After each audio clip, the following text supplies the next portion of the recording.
MK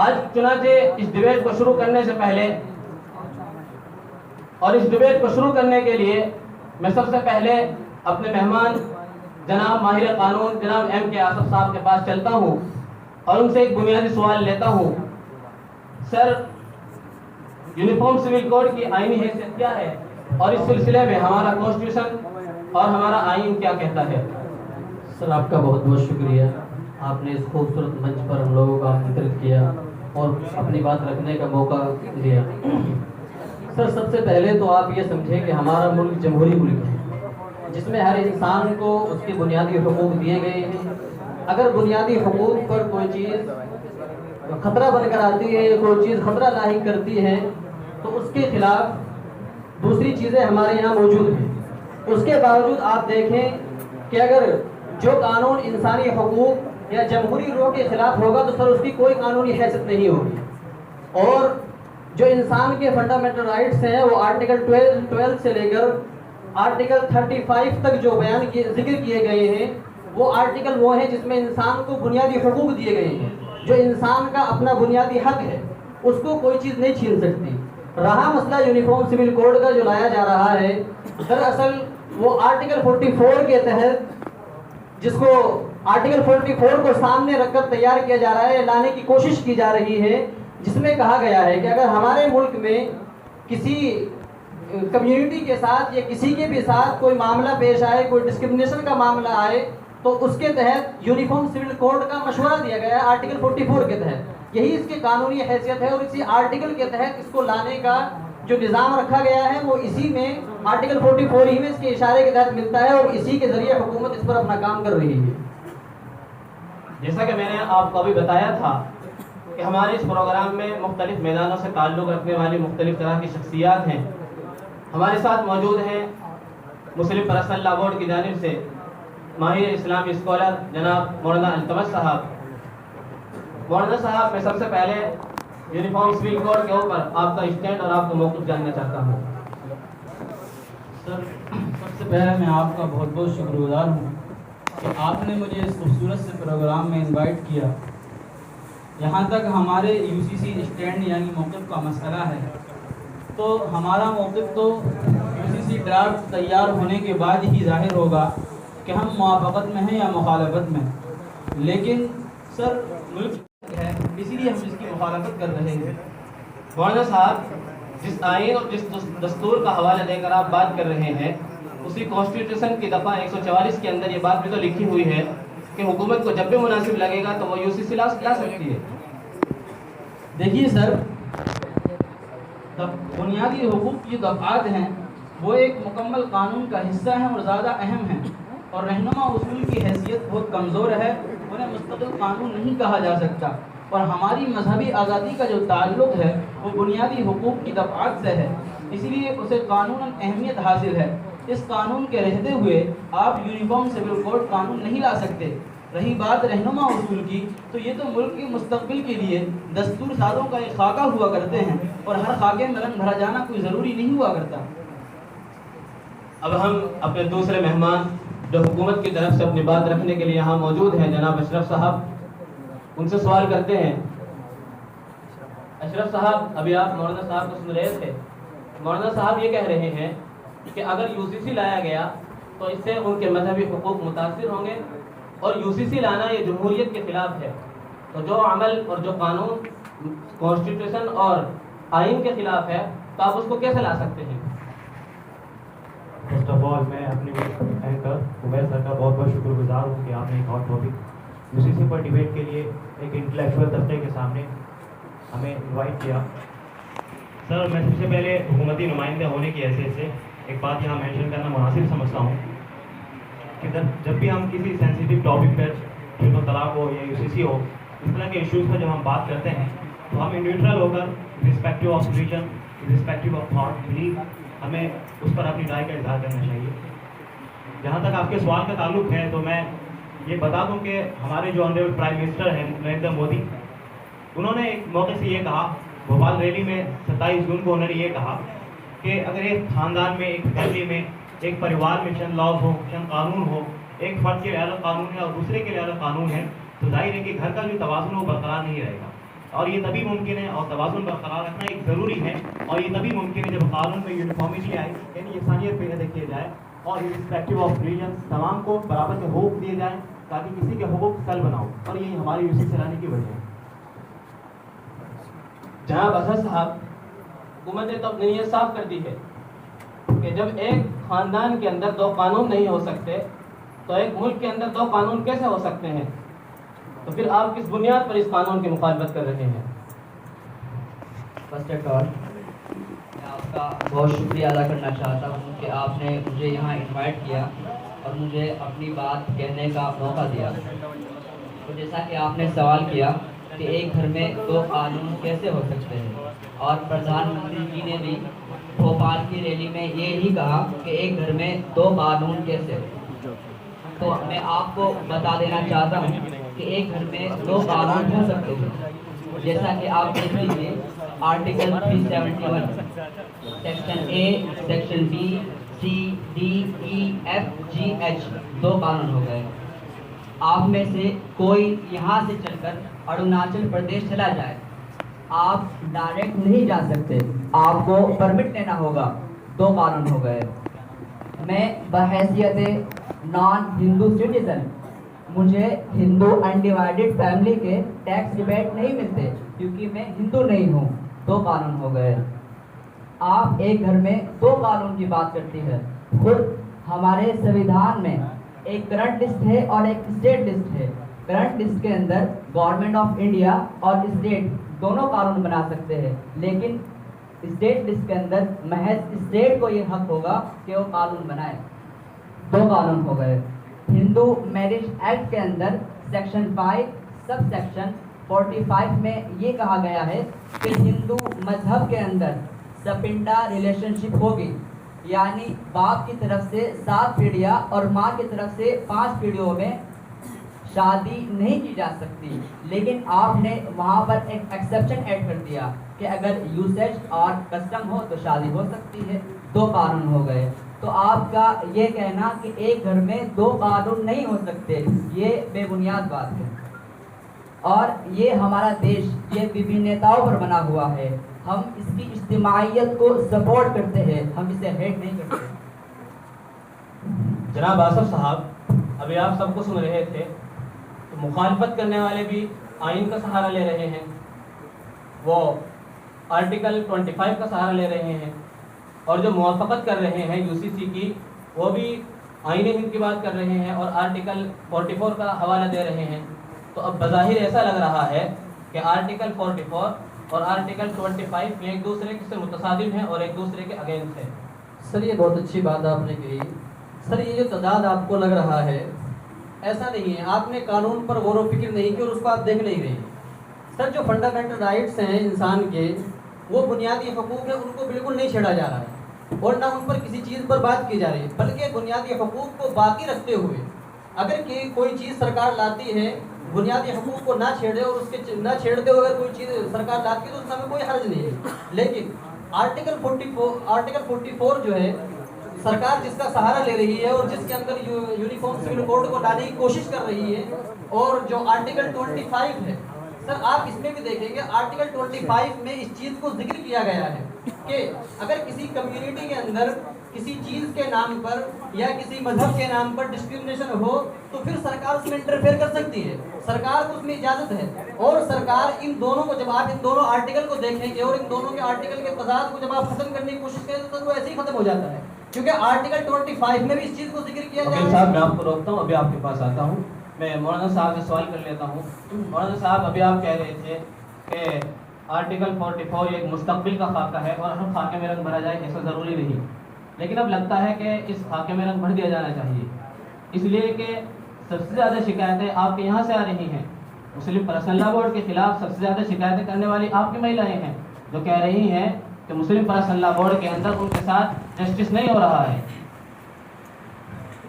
سر سب سے پہلے میں آپ سے یہ پوچھنا چاہوں گا کس چیز میں جسٹس نہیں ہو رہا ہے؟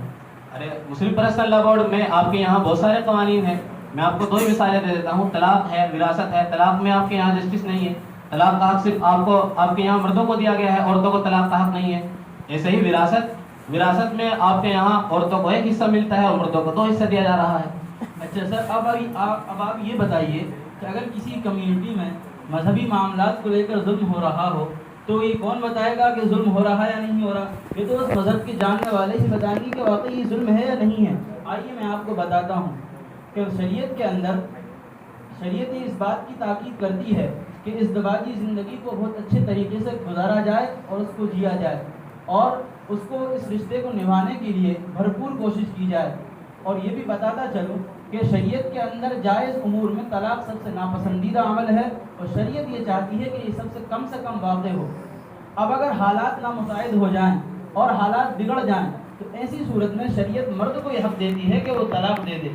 اگر عورت کو یہ حق دے دیا جاتا تو آپ سب جانتے ہیں کہ عورت بہت ایموشنلی جذباتی ہوتی ہے اور غلط سلط فیصلے جلد بازی میں کر لیتی ہے۔ اب اگر عورت کو اس کا حق دے دیا جاتا تو یہ واقعات بہت زیادہ بڑھ جاتے، اس لیے ہم نے اس کا حق، اس لیے اسلام نے عورت کو اس کا حق نہ دے کر مرد کو حق دیا ہے تاکہ یہ واقعات کم سے کم پیش آئیں۔ رہی بات آپ کی وراثت میں، تو حاضرین آپ دیکھیے کہ دو چیزیں ہوتی ہیں، ایک ہے جسٹس یعنی عدل و انصاف، ایک ہے ایکویلٹی یعنی برابری۔ تو انصاف، اسلام کا جو نقطہ نظر ہے وہ انصاف، عدل و انصاف ہے، نہ کہ برابری۔ اب مرد پر کئی طرح کی ذمہ داریاں ہیں، بوڑھے ماں باپ مرد کے ذمے ہیں، آنے والی اس کی بیوی اور اس کے بچے، ان کا خرچ مرد کے ذمے ہے۔ عورت کا تو کسی بھی طرح کا خرچ نہیں ہے، نہ تو اس کے اوپر ماں باپ کا خرچ ہے، نہ تو اس کے اوپر اپنے شوہر اور بچوں کا خرچ ہے۔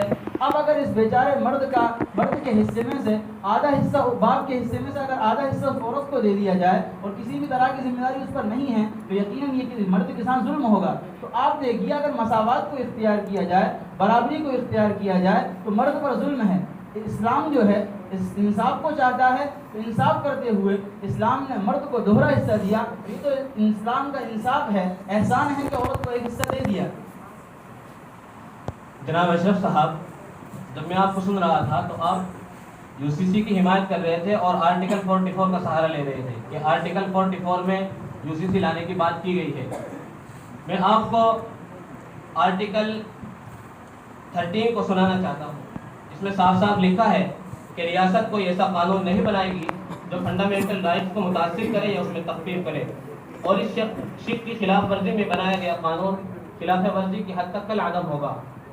اور یو سی سی یعنی یونیفارم سول کوڈ وہ فنڈامنٹل رائٹس کو متاثر کر رہا ہے، اس لیے کہ یو سی سی وہ مسلم پرسنل لا بورڈ کو ختم کر رہا ہے، اور مسلم پرسنل لا بورڈ وہ فنڈامنٹل رائٹس میں سے ہے۔ سر، اس تعلق سے میں کہنا چاہتا ہوں کہ اس دیش کے تمام ناگرک کو، تمام دیش واسیوں کو، تمام سٹیزنس کو یہ بات سمجھنی چاہیے کہ آرٹیکل 25 میں جو ریلیجس آئیڈینٹی کی یعنی مذہبی تشخصات کی لبرٹی اور اس کی آزادی کی بات کہی گئی ہے، ہماری حکومت اس کو موڈیفائی نہیں کر رہی، ہماری حکومت اس کو تبدیل نہیں کر رہی، بلکہ آرٹیکل 44 کے اندر آج سے 75 سال پہلے جو یہ بات کہی گئی تھی کہ اگر حالات سازگار ہوں اور حکومت کو مناسب لگے کہ ایسا سول کوڈ آنا چاہیے تو حکومت کو اس تعلق سے کوشش کرنے کی ضرورت ہے۔ تو وہ ہے کہ ہم یہاں پہ ایک کوشش کر رہے ہیں تاکہ تمام ناگرک کو برابر کے حقوق ملے اور کسی کے حقوق سر پہ نہ ہو۔